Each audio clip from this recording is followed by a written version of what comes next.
коли я дізнався про те, що Тім йде на позицію голови Міністерства ветеранів, я відверто, я написав про це в чат. В мене є чат з моїми побратимами, переважна більшість з яких ще воює, частина вже списані, частина, на жаль, загинули, але їх ніхто не вносить з цього чату. І от ми обговорювали, і це треш. Я не побачив жодної людини, яка б сказала, ну нормально, впорається. Більше того, відверто, там є дуже прості люди, які, от як кажуть, від сухи. І вони кажуть, а це роблять для того, щоб партію Тіма Терехова прокачати. Якщо навіть розуміють, це солдати. В мене тільки одне запитання. Те, що відбувається в Харкові, це допомога така на розкачку майбутнього політичного проєкту? Це перше. А друге, а скажіть, будь ласка, а ми точно можемо спостерігати, як хтось займається політичною історією замість того, щоб займатися рішеннями в Міністерстві ветеранів? Бо у нас проблема на проблемі, і ветерани нам не вистачає піклування з боку держави. Чи це просто другорядне для тих, хто сьогодні приймає рішення? Ну, ви, в принципі, дали відповідь на всі свої запитання. Да, другорядна, да, люди можуть собі дозволити гратися в політику, коли треба займатися державою. Єдине, що ви забули, ви ще забули Гетманцева додати до цієї... До речі, там не тільки Гетманцев, а ще Вілкул, Гетманцев, ще хтось. Я не чув про Вілкула, якщо чесно. Я чув про Гетманцева, і Гетманцев мав дуже теплі стосунки в лапках з Федоровим і докладав максимум зусиль для того, щоб його теж прибрати. Я думаю, що це теж попливало на те, що сьогодні вже Федоров перестав бути міністром. Там була боротьба за Ігорку, за Плей-Сіті. То Гетманцев виграв? То Гетманцев виграв зараз? Да, Гетманцев виграв зараз. Такі гроші ви як? Що ви кажете? Тож на партійний проєкт гроші будуть. 100%. Вони хотіли забрати Ігорку з Мінцифри, забрати до Міністерства фінансів. Зараз їм це вдасться.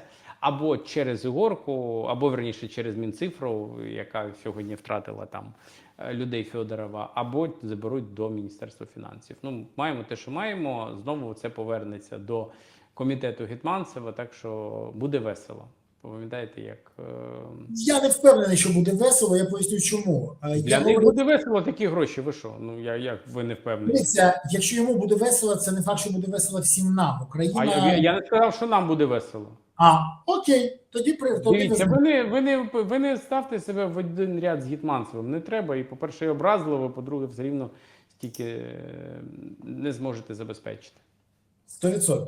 Але дивіться, я говорив з нашими європейськими друзями, які підтримують Україну, і вони кажуть, ну ми сподівалися, що сигнал, який ми посилаємо Україні, це коли перенесли передачу грошей на дрони, пам'ятаєте, з цього кредиту, всі зрозуміють. Зараз є загроза фінансування? Чому я запитую? Тому що є проблема з цим, невизначеність величезна. З ким говорити? Сьогодні пан Кубілюс виступив, що у нас з Федоровим все було налагоджено, а зараз ми не знаємо, як домовлятися про все інше, про всі питання, постачання, забезпечення, оплату. Це ризикова історія, ризиковий кейс. І його вже не виправити, бо Федоров вже не міністр, це зрозуміло. Але треба ж було думати заздалегідь. Це перше питання. А друге питання, наскільки я пам'ятаю, всі законопроекти уряду, які не пройшли навіть перше читання, наскільки я розумію, викидаються в корзину для сміття. А там законопроекти, які чекають і Європа, і МВФ, які б вони не були, погані, хороші, але є гарантію з боку держави дав Зеленський, і що далі? Бо, наскільки я розумію, наші партнери можуть бути, м'яко кажучи, здивовані таким фортелем. Дивіться, законопроекти, навіть якщо вони йдуть в смітник, вони можуть бути перевнесені новим урядом. Тут питання в іншому, чи буде на це голоси, чи буде лобізм в хорошому сенсі цим законопроектом, наскільки вони будуть мати шанс пройти за часів нового уряду. Це перше. Друге питання. Це питання до відносин Федорова з іншими міністрами. Давайте подивимося, як це буде розгортатися. Чи може це на фоні того, що сьогодні багато і під час своєї прес-конференції Федоров казав про корупцію, Чи це може негативно впливати на надходження грошей від наших партнерів? Може. Давайте будемо відверті, там не всі нас люблять. От прям багато хто нас там не любить, і вони точно зможуть скористуватися цим сигналом про те, що там на грошах заробляють. І тому давайте-ка ми все ж таки трохи притримаємо, або там будемо самі вирішувати, куди це буде йти. Або виставимо нові проекшени для боротьби з корупцією, які не пройдуть через парламент, і таким чином частина грошей може бути заблокована. Тому об'єктивно в мене сьогодні немає якихось там доказів того, що це повпливає або не повпливає на отримання 90 мільярдів. Але це може бути, і це може дійсно негативно відобразитися не лише на фронті, а відобразитися на фінансуванні державного бюджету України, від якого залежать там зарплати вчителям, зарплати медикам, пенсії, стипендії тощо. Що я можу вам сказати на все це? Щось мене це не дуже тішить, відверто. Хоча кого це тішить? У нас, наприклад, є проблема ще й з нашими партнерами, які, м'яко кажучи, дивуються тому, що відбувається в Україні.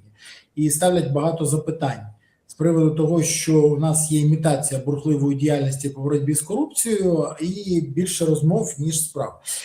Скажіть мені, будь ласка, але ж є ще один момент, на який варто звернути увагу. Мені сказали, коли деякий час назад я говорив, що по мені санкції узгоджували, це не жарт.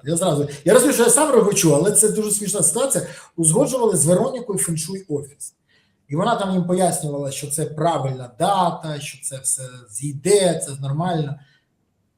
Чи може статися так, що і знесення уряду узгоджують з Веронікою Феншуй Офіс? Я чому запитую, а взагалі, наскільки це здорова практика, вона якось зі здоровим глуздом товаришує чи ні? І я пам'ятаю, як останній раз реагували наші партнери, коли дізналися, що Єрмак консультується з Веронікою Феншуй Офіс. Рано чи пізно все стане відомо теж. То скажіть мені, будь ласка, от такі практики, консультації, все інше, як на них реагувати? І це єдиний момент, який у нашої влади є, на якого вони можуть спиратися в експертному середовищі. Це от ворожки, я не знаю, відьми, чаклуни, астрологи, тарологи, нумерологи, проктологи. Ні, проктологи це дивіться, але можна. В будь-якому випадку є відповідь чи ні? Ну, це бред виглядає. Верніше, не так. Це виглядає як бред, але чи може це бути правдою 100%? Я не знаю, там консультувалися по вашим санкціям, але я виходжу з того, що показала НАБУ САП під час... Я ще що приб'ю вас, я вибачаюсь. Та людина, яка повідомила мені колись про звільнення Залужного, про те, що Корецький буде прем'єр-міністром, я в неділю про це написав, про інші зміни. Вона ж, ця ж людина повідомила мені про те, що з Веронікою Феншуй Офіс це узгодили. І я кажу, слушай, ну я все розумію, а от нового міністра будуть узгоджувати? І от тут беззаперечно почув. Ну це ж треш, ну відверто. Боже, біда. Бідна країна називається. Ні, ну це ну, правда, ну це виглядає дико, але з іншого боку, коли там в справі з'ясовується, що завозять пісок з кладовища, то не знаю. Я в своїй роботі і зараз, і коли був головою Верховної Ради, такими практиками не користувався, більше використовував мізки. Непоганий, до речі, варіант. Працює, було б чим користуватись.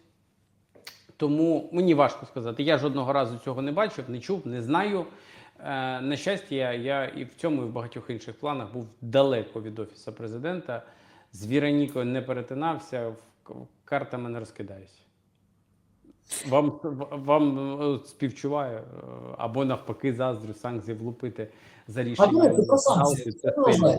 Ну от як ви вважаєте, санкції на громадянина України, санкції, які введені за, ну от відверто, проти громадянина України можна ввести санкції тільки на підставі, якщо він займається тероризмом, і його не можна. І його не можуть дістати.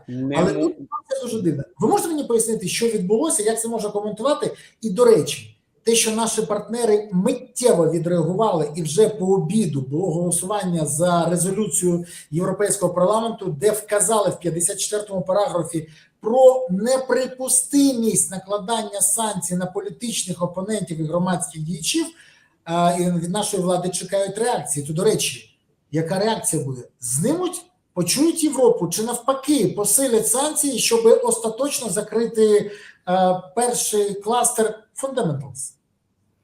Не почують, не знімуть, але давайте, ви мені задали питання про моє ставлення. Я хотів би вам нагадати, що я єдиний член РНБО з 2020 року, який жодного разу не голосував за накладання санкцій на громадян України. Закон України передбачає чітко, що санкції мають право розповсюджуватись на громадян інших держав, яких дійсно не можна достати за українським законодавством. І я вам хотів би нагадати, що я дуже багато з'їв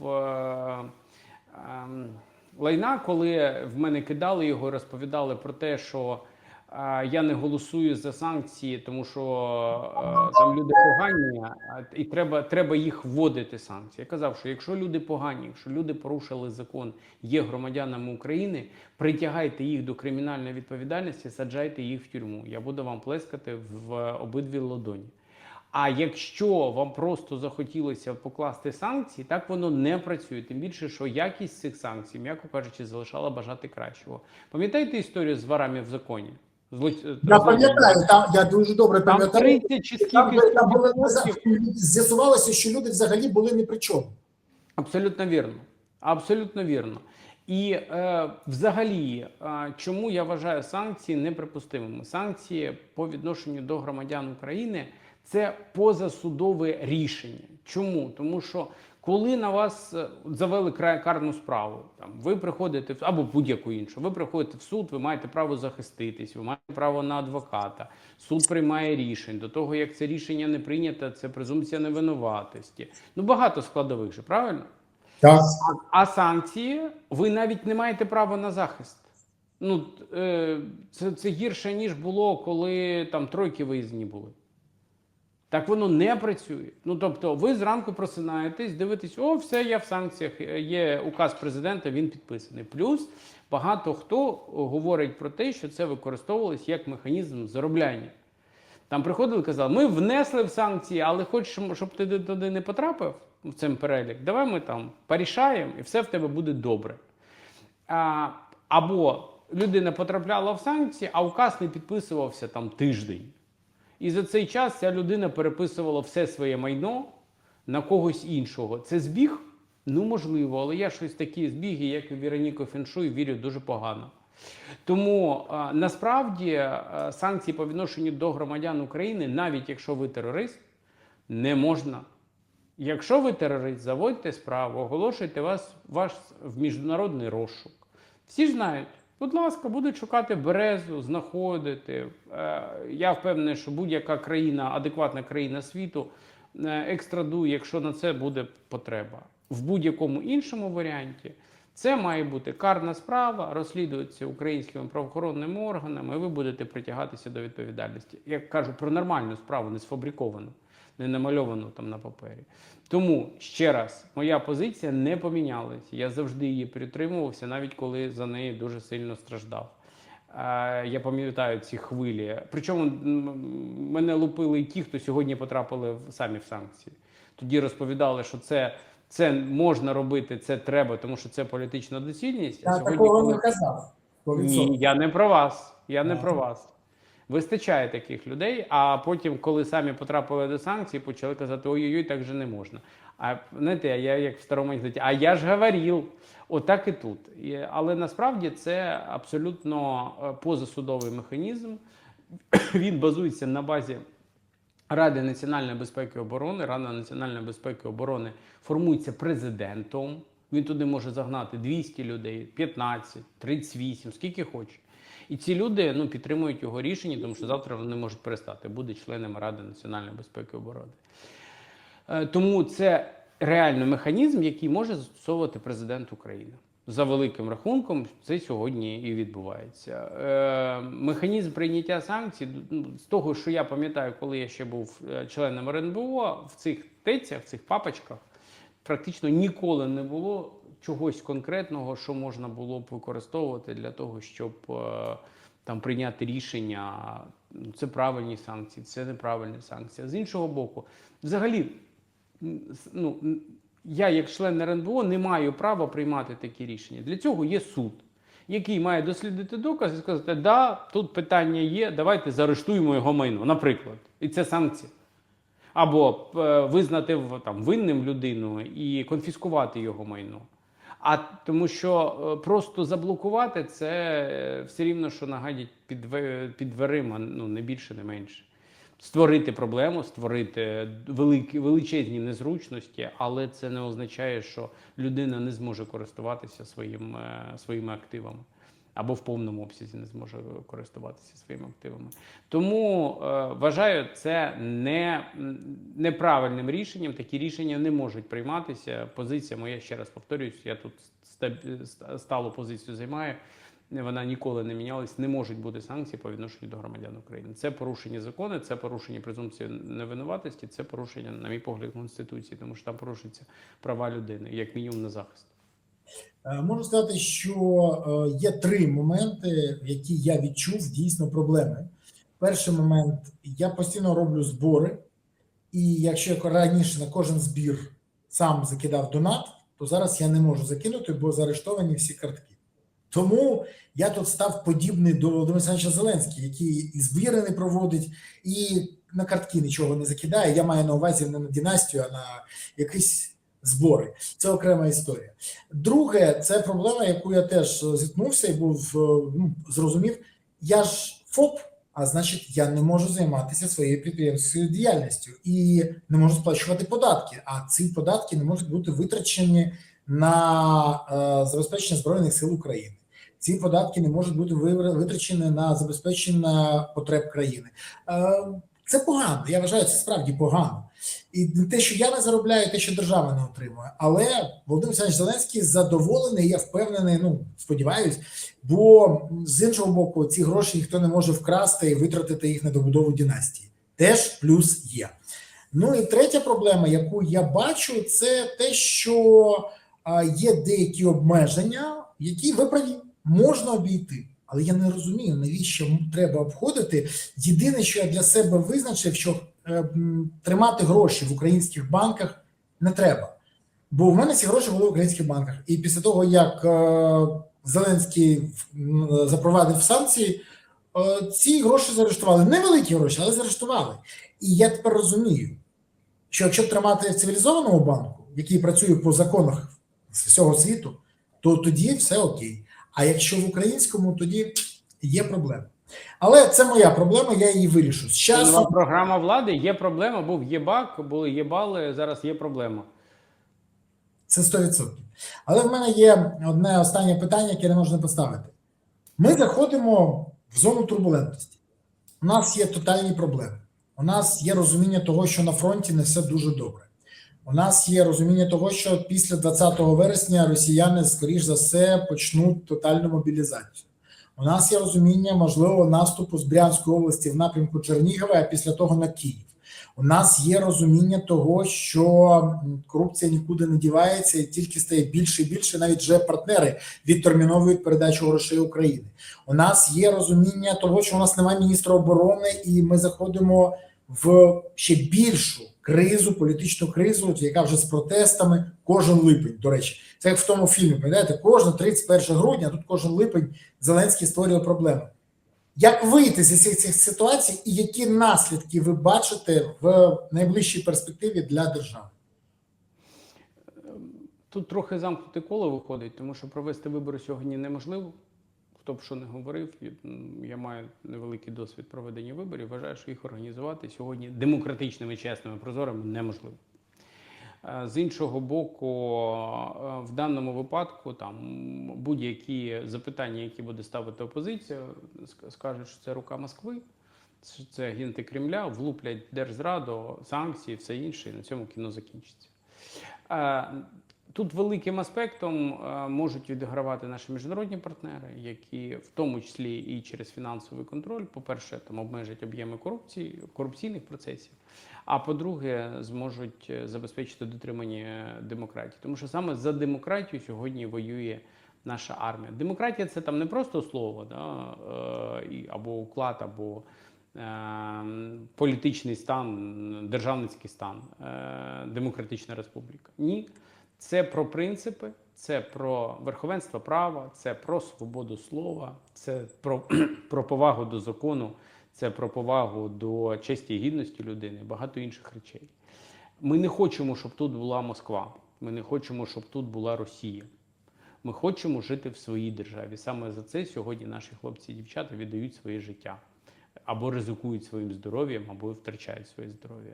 Тому владі варто було б все ж таки поміняти пріоритети. Якщо влада вважає, що влада – це самоціль, я вважаю, що це величезна їх помилка.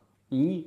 Влада – це лише інструмент для досягнення тих цілей, які ти ставив і які ти обіцяв людям.